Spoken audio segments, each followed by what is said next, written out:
Well,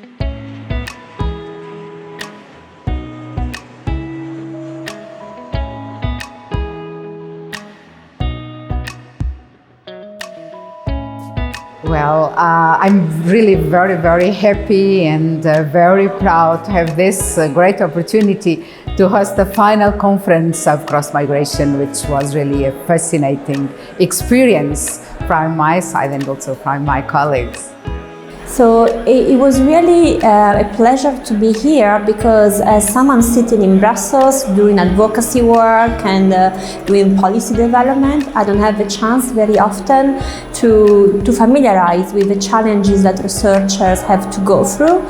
And I do believe that the world of policymakers and advocacy organizations and researchers should really have a better dialogue because we can benefit each other, we can come up with strong evidence that we can put forward to the European Commission to improve the policy making. Thank you all for coming here today. Oh, there have been a lot of very interesting aspects. One of them has been the roundtable on which some very respected scholars have discussed the article of young scholars that is going to be published soon.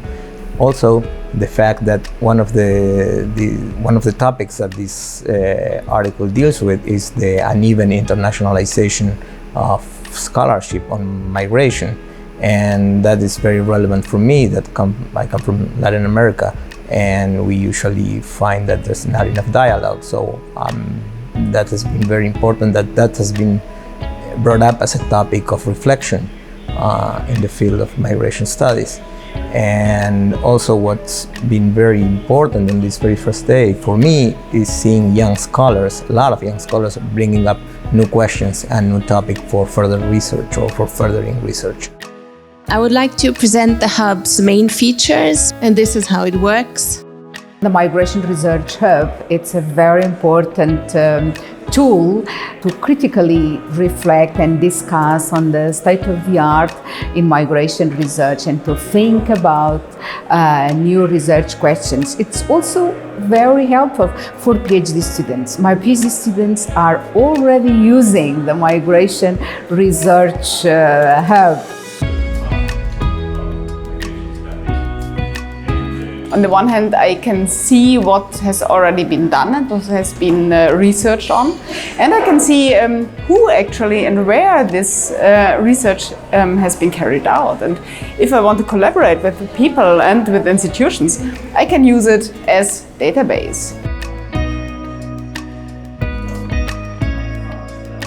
There are so many migration scholars nowadays, and there are so many people working with migration research that having such an infrastructure is very necessary for us in order to be able to reach out to our broader audience, not just academic, but also policymakers, stakeholders, journalists, students, but also the other way around, to make our work more accessible to a broad audience. I think we now finally have that infrastructure.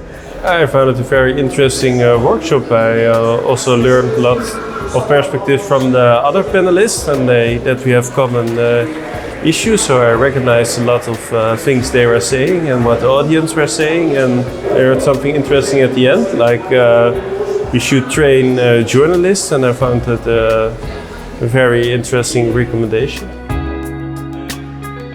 And it's also too bad that after 2 years this project comes to an end, because I think the work at this research portal is not done yet. There's so much more that needs to be developed in the near future, so much more that needs to be done.